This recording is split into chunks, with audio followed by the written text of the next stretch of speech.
मैं Priyanka is describing the factors influencing meal planning. यानी कि जब भी हम डाइट की प्लानिंग करते हैं तो वहाँ पे कौन कौन से फैक्टर होते हैं जो कि मील प्लानिंग को अफेक्ट करते हैं, वहाँ पे उसको इन्फ्लुएंस करते हैं कि हमें डाइट कम लेनी है कि ज़्यादा लेनी है। जो नॉर्मल डाइट होती है उसकी बजाय हमें कब डाइट कम या ज़्यादा लेनी होती है, ऐसे कौन कौन से फैक्टर उसको इन्फ्लुएंस करते हैं। तो यहाँ पे हमारे पास कुछ फैक्टर हैं जो कि हमारे मील प्लानिंग को इन्फ्लुएंस करते हैं। सबसे पहले है एक्टिविटी। जो भी इंडिविजुअल यहाँ पे जिसको भी वहाँ पे मील प्लानिंग करनी है, ये डिपेंड करता है कि उसकी एक्टिविटीज़ कैसी है, वो कैसा वर्क कर रहा है या फिर वो कैसी जॉब कर रहा है, जिसकी वजह से उसकी बॉडी जितनी एनर्जी वहाँ पे लगाएगी, यानी कि उसकी बॉडी यानी कि जितना वो ज़्यादा हार्ड वर्क करेगा, जितना वो स्ट्रेंजियस वर्क करेगा, उसकी फिजिकल एक्टिविटी ज़्यादा होंगी, इतनी उसकी बॉडी की एनर्जी वहाँ पे लगेगी। अब एनर्जी लगेगी तो बॉडी के अंदर न्यूट्रिशन की भी रिक्वायरमेंट होगी। यानी कि जब भी वो ज़्यादा हैवी वर्क करता है, बहुत ज़्यादा काम करता है, तो उसको उतनी ही ज़्यादा भूख लगेगी, यानी कि न्यूट्रिशन की रिक्वायरमेंट वहाँ पे होगी क्योंकि उसकी एनर्जी वहाँ से वेस्ट हो रही है। लेकिन जब वहाँ पे कोई सेडेंट्री वर्क करता है, यानी कि लेस एनर्जी वाला कोई काम करता है, उसकी एनर्जी इतनी ज़्यादा वहाँ पे लॉस नहीं होती, तो वहाँ पे कैलोरीज की कम ज़रूरत होती है, यानी कि बॉडी के अंदर न्यूट्रिशन की रिक्वायरमेंट कम होती है, तो इसलिए वहाँ पे उसको लेस न्यूट्रिशन की ज़रूरत होती है। यानी कि जितना ज़्यादा वो वर्क करेगा, जितनी ज़्यादा एक्टिविटीज़ करेगा, इतनी ही बॉडी के अंदर न्यूट्रिशन की यानी कि जो भी वहाँ पे कैलोरीज होती हैं उसकी ज़रूरत होती है। और जितना वो कम वर्क करेगा, सेडेंट्री वर्क करेगा, यानी कि जहाँ पे एनर्जी कम लगेगी, इतनी वहाँ पे जो उसकी बॉडी के अंदर न्यूट्रिशन की रिक्वायरमेंट्स है, कैलोरीज की रिक्वायरमेंट्स है, वो वहाँ पर कम होंगी, यानी कि उसकी एक्टिविटीज़ पर ये डिपेंड करता है। और इस तरीके से जो एक्टिविटी होती है वो मील प्लानिंग को इन्फ्लुएंस करती है। सेकंड आता है क्लाइमेट। आपने देखा भी होगा जो विंटर का सीज़न होता है, वहाँ पे विंटर के सीज़न में हमें ज़्यादा एनर्जी की रिक्वायरमेंट होती है। ये क्यों होती है? क्योंकि जो टेंडेंसी होती है हमारी बॉडी की वहाँ पे एनर्जी की, वो विंटर्स में कम होती है। ठीक है, energy requirement are higher in winters. हमारी बॉडी के अंदर एनर्जी की ज़्यादा ज़रूरत होती है विंटर्स के अंदर देन समर्स, यानी कि गर्मियों में हमें ज़्यादा एनर्जी की ज़रूरत नहीं होती देन विंटर्स। ठीक है, ये सब क्यों है? क्योंकि because tendency to reserve energy is lesser in winters. क्योंकि हम विंटर्स में अपनी बॉडी के अंदर एनर्जी को वहाँ पे रिजर्व नहीं कर पाते, उसको स्टोर नहीं कर पाते, और स्टोर ना करने की वजह से ही विंटर्स में एनर्जी की रिक्वायरमेंट ज़्यादा होती है। इसलिए हम वहाँ पे विंटर्स में, आपने देखा भी होगा कि विंटर्स में हम ज़्यादा न्यूट्रिशन ले सकते हैं। और इसीलिए जब भी जैसे कोई फैमिली होती है, वहाँ पे जो फैमिली के बड़े मेंबर्स होते हैं वो विंटर्स में कुछ ना कुछ डाल के रखते हैं, यानी कि कुछ ना कुछ स्टोर करके रखते हैं और प्रिजर्व करके रखते हैं, ताकि वो टाइम टाइम पे खाते रहें और उनको एनर्जी मिलती रहे। उसके बाद आता है ग्रोथ।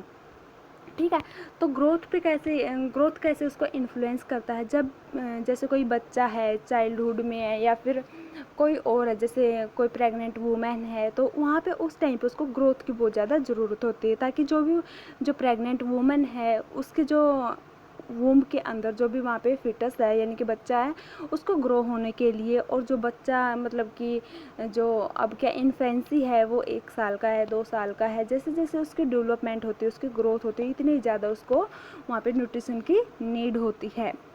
यानी कि उसकी जितनी एनर्जी लगेगी, जो बच्चे होते हैं वो एक्टिविटी बहुत ज़्यादा करते हैं, और मैंने पहले ही बताया था कि एक्टिविटी पे डिपेंड करता है।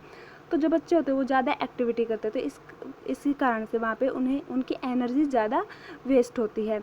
और ऐसे ही फिर क्या, उनकी जो बॉडी है उसको भी ग्रो करना है, और बॉडी को ग्रो होने के लिए भी वहाँ पे न्यूट्रिशन की रिक्वायरमेंट होती है। इसलिए जो बच्चे होते हैं उनको ग्रोथ के लिए ज़्यादा न्यूट्रिशन की ज़रूरत होती है, और इसीलिए हम उनको आफ्टर 2 आवर्स 1 आवर कुछ न कुछ खिलाते पिलाते रहते हैं, ताकि उनकी ग्रोथ अच्छे तरीके से हो सके।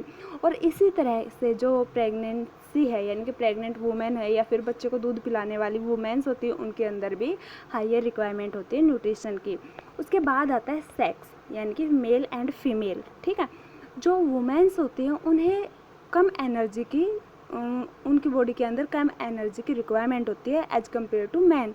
यानी कि अगर हम मेंस का मुकाबला करते हैं तो उसके कंपेयर में वुमेन्स के अंदर लेस एनर्जी की रिक्वायरमेंट होती है, यार इसीलिए जो मेंस होते हैं उनको ज़्यादा न्यूट्रिशन की नीड होती है, इसलिए वो उनकी डाइट ज़्यादा होती है। मील प्लानिंग करते टाइम पे अगर कोई मेल एंड फीमेल होता है तो वहाँ पे जो मेल होता है उसको न्यूट्रिशन की ज़्यादा नीड होती है। ये उसके सेक्स पे डिपेंड करता है, क्योंकि फीमेल्स को इतनी एनर्जी की रिक्वायरमेंट नहीं होती जितनी मेल्स को रिक्वायरमेंट होती है।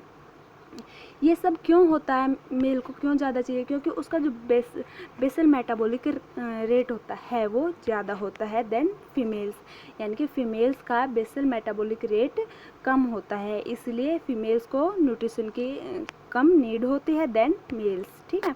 लेकिन उनको दोनों को नीड होती है, लेकिन अगर हम कंपेयरमेंट करते हैं दोनों के तो मेल को ज़्यादा नीड होती है। उसके बाद आता है फिजियोलॉजिकल कंडीशंस। फिजियोलॉजिकल कंडीशंस में क्या आता है कि जैसे फिजियोलॉजिकल क्या है, जैसे उसकी फिजिकल एक्टिविटी है, या फिर जैसे कोई वुमेन प्रेग्नेंट है, या फिर बच्चे को दूध पिला रही है, या फिर उसके कोई अंडरलेइंग कोई डिसऑर्डर्स है, जैसे डायबिटीज़ का पेशेंट उसको ज़्यादा भूख लगती है, या फिर किसी को किडनी डिसऑर्डर्स हैं, वो ज़्यादा भी खा सकता है और वो कम भी खा सकता है। तो यहाँ पे क्या है, इनके अकॉर्डिंग प्रेग्नेंट है तो भी उसको ज़्यादा नीड होगी, और अगर दूध पिलाने वाली माँ है, लैक्टेशन पे है, तो उसको भी ज़्यादा नीड होती है। और इसी तरीके से जो डायबिटीज़ के पेशेंट होते हैं उनको भी ज़्यादा नीड होती है।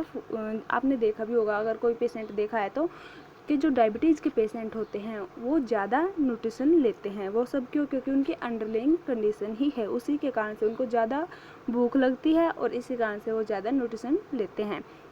या फिर किसी को किडनी डिसऑर्डर है जिनकी वजह से उनकी न्यूट्रिशन की जो नीड होती है वो वहाँ पे अफेक्ट होती है। इसी तरीके से जो फिजियोलॉजिकल कंडीशन है, यानी कि उनकी बॉडी के अंदर उनकी बॉडी की जो कंडीशन है वो भी मील प्लानिंग को इन्फ्लुएंस करती है। उसके बाद आता है एज, ठीक है। तो एज कैसे ये इन्फ्लुएंस करती है मील प्लानिंग को, जैसे जैसे एज होगी, जैसे जो बच्चे होते हैं उनको ग्रो अप करना है तो उनको भी न्यूट्रिशन की ज़्यादा नीड होती है, और जो अडल्ट होते हैं उनको भी एक्टिविटी करनी, क्योंकि वो हार्ड वर्कर होते हैं। अगर वो फिजिकल वर्क ज़्यादा करते हैं तो उनको नीड की बहुत ज़्यादा ज़रूरत होती है, उनको क्या न्यूट्रिशन की बहुत ज़्यादा ज़रूरत होती है। और जो वो ओल्ड एज पीपल्स हैं, अब वो इतने ज़्यादा ना ही तो एक्टिविटी करते हैं, ना ही उनकी बॉडी को ग्रो होना है। तो इन दोनों के, यानी कि जो यहाँ पे जो चिल्ड्रंस हैं और अडल्ट्स हैं, इनके कंपेयर में इनकी जो फूड की रिक्वायरमेंट होती है वो कम होती है, ठीक है। इस तरीके से जो एज होती है वो मील प्लानिंग को इन्फ्लुएंस करती है। और उसके बाद आता है लाइक्स एंड डिसलाइक्स, यानी कि जो वो पसंद करते हैं और नापसंद करते हैं। जब भी हम मील प्लानिंग करते हैं तो फैमिली मेम्बर्स के, हर एक फैमिली मेम्बर के बारे में ये ध्यान रखना चाहिए कि कौन उस जो भी वहाँ पे हमने मील प्लानिंग की है कौन उसको पसंद करता है और कौन उसको पसंद नहीं करता। अगर हमने कोई ऐसा खाना बना दिया कि जिसको वो पसंद ही नहीं करते तो वहाँ पे हमारा वेस्ट ही होगा, क्योंकि वो उसको पसंद ही नहीं करते। इसलिए हमें हमेशा जब भी हम मील की प्लानिंग करते हैं तो हमें लाइक्स एंड डिसलाइक्स के बारे में पता होना चाहिए कि उसको क्या पसंद है और क्या नहीं पसंद है। उसके बाद आता है रिलीजियन। यानी कि वो हिंदू है, मुस्लिम है, वो है क्या, ठीक है, उसका रिलीजियन क्या है, ये उसके ऊपर एक ग्रेट इम्पैक्ट डालता है मील के ऊपर। यानी कि जब भी हम मील प्लानिंग करते हैं तो उससे पहले हमें ये पता होना चाहिए कि ये है क्या, इसका रिलीजियन क्या है। अब है वो हिंदू और बना दिया वहाँ पे मीट वगैरह, यानी कि नॉन वेजिटेरियन फूड अगर वहाँ पे बना दिया तो वो उसको नहीं ईट करेगा, ठीक है। तो इस तरीके से जो भी हमारा वहाँ पे फूड होता है वो वहाँ पे वेस्ट हो जाता है, और जो वहाँ पे यानी कि व्यक्ति होता है, जो भी इंडिविजुअल होता है वो भी उसको नहीं लेगा। तो इस तरीके से उसकी बॉडी की जो रिक्वायरमेंट थी वो भी कंप्लीट नहीं होगी, और वो सोचेंगे कि हमारा जो रिलीजन है, यानी कि हमारा जो धर्म है वो वहाँ पे भ्रष्ट हो जाता है। तो इस तरीके से हमें उसके रिलीजन को भी वहाँ पे ध्यान में रखना चाहिए, और जो रिलीजन होता है वो भी मील प्लानिंग को इन्फ्लुएंस करता है। यानी कि कहीं पे अगर नॉन वेजिटेरियन खाना बना रखा है तो वो वहाँ पे नहीं खाएगा, यानी कि वहाँ पे मील प्लानिंग जो थी वो इन्फ्लुएंस होगी। उसके बाद आता है सीजनल अवेलेबिलिटी। सीजनल अवेलेबिलिटी क्या होता है कि यानी कि किस मौसम पे कौन सी सब्जी या फिर कौन सा खाना, कौन सी डाइट वहाँ पे बनती है, ठीक है। सीजनल अवेलेबिलिटी जो होती है वो पार्टिकुलर फूड के अंदर इंक्लूड होती है, ये बहुत ज़रूरी होती है। जब भी हम सीजनल फूड्स को अपनी डाइट के अंदर लेते हैं तो वो मोर न्यूट्रिशंस होते हैं, क्योंकि वो ताज़े होते हैं, तरोताज़ा होते हैं, तो इस कारण से वो बहुत अच्छे होते हैं डाइट के अंदर। और इसके साथ साथ में वो चीप यानी कि सस्ते भी होते हैं, इसलिए हमें ज़्यादा से ज़्यादा सीजनल अवेलेबिलिटी वाले फूड्स को लेना चाहिए। अगर हम सीजनल अवेलेबिलिटी वाले फूड्स को नहीं लेंगे तो देखो, एक तो वो क्या हो गए, वहाँ पे बासी हो गए, एक तरह से ताज़ा नहीं है, तो यानी कि उनकी न्यूट्रिशनल वैल्यू वहाँ पे कम हो जाती है as compare to seasonal availability. इसलिए हमें क्या सीजनल अवेलेबिलिटी वाले फूड्स को ज़्यादा यूज में लेना चाहिए। और इसके साथ साथ में वो सस्ते भी होंगे, लेकिन जो सीजनल अवेलेबल नहीं है वो वहाँ पे महंगे भी होंगे और हमारी इकोनॉमिक कंडीशन पे भी अफेक्ट डालेंगे। उसके बाद आता है वैरायटी। हमें हर रोज़ ये नहीं है कि हमें एक ही जैसा खाना खाना है, हमें वहाँ पे चेंज भी करना चाहिए ताकि हमारी बॉडी के अंदर भी यानी कि हम उसको डिसलाइक ना करने लग जाए। जब भी हम मील की प्लानिंग करते हैं तो वहाँ पे हमें हर एक तरह के फूड ग्रुप्स को इंक्लूड करना चाहिए। ये नहीं कि हम हर रोज़ सिर्फ राइस ही खाते रहेंगे या फिर कोई भी हमने प्लानिंग की हम सिर्फ उसी को लेते रहेंगे, नहीं, उससे हमारा मन भर जाएगा जिसकी वजह से हम वो जो खा रहे हैं उसको भी छोड़ देंगे और हमारी बॉडी के अंदर जो उसकी रिक्वायरमेंट थी वो अच्छे से कंप्लीट नहीं हो पाएगी। इसलिए हमें अपने फूड के अंदर वहाँ पे वैराइटीज़ को ऐड करना चाहिए। इसके अंदर हमें कलर, उसका टेक्सचर और उसके टेस्ट को चेंज करते रहना चाहिए ताकि हमारी बॉडी उसको डिसलाइक ना करे और हम उसको अच्छे तरीके से अपनी बॉडी के अंदर लेते रहे और हमारी बॉडी के अंदर जो भी उसकी रिक्वायरमेंट थी वो वहाँ पे कंप्लीट होती रहे। उसके बाद आता है इकोनॉमिक कंसिडरेशन। इकोनॉमिक कंसिडरेशन के अंदर क्या आता है, the meal plan should be within the family means and expenditure. हम जो भी मील की प्लानिंग करते हैं यानी कि डाइट की प्लानिंग करते हैं तो उस टाइम पे हमें अपनी इकोनॉमिक कंडीशन को भी ध्यान में रखना चाहिए कि हमारे पास पैसा कितना है। अब हमारे पास पैसा कम है लेकिन हमने ऑर्डर कर लिया कोई बड़ा खाना यानी कि जिसका हमारे पास जितना पैसा नहीं है वो अगर हम वो ऑर्डर कर लेते हैं या फिर हम बाहर से कंज्यूम करते हैं तो उससे हमारी क्या, हम नेक्स्ट टाइम के लिए खाना नहीं बचा पाएंगे यानी कि नेक्स्ट टाइम के लिए खाना नहीं खरीद पाएंगे क्योंकि हमारे पास पैसे ही नहीं होंगे। और अगर हमने देखो एक टाइम पे खा लिया तो नेक्स्ट टाइम पे क्या खाएंगे, जब हमारी बॉडी को बाद में फिर से रिक्वायरमेंट होगी, वो तो बात है ही कि हमें रिक्वायरमेंट होती रहेगी, तो हम सेकंड टाइम पे उसको नहीं ले पाएंगे और अपनी बॉडी के रिक्वायरमेंट्स को वहाँ पे कंप्लीट नहीं कर पाएंगे। इस तरीके से जो इकोनॉमिक कंसिडरेशन है वो भी मील प्लानिंग को इन्फ्लुएंस करती है। उसके बाद आता है सैटिस्फैक्टरी वैल्यू, यानी कि अगर हम कोई भी खाना खाते तो उसके बाद हमें ये सेटिस्फैक्शन होनी चाहिए कि हम हंग्री नहीं हैं, यानी कि हमें जो भी हमने खाया है हम उससे सेटिस्फाई हैं, हमारी जो भी भूख थी वो वहाँ पे फुलफ़िल हो गई है, अब हमें भूख नहीं है। तो यहाँ पे जो भी हम मील प्लानिंग करते हैं वो इस तरीके से होनी चाहिए ताकि उससे हमें फुलफिलनेस और फीलिंग आए, ठीक है, यानी कि हमें ऐसी फील आए कि अब हम फुलफ़िल हो चुके हैं, अब हमें और खाने की नीड नहीं है, अब हम नेक्स्ट टाइम ही यानी कि जब भी टाइमिंग होती तभी खाएंगे।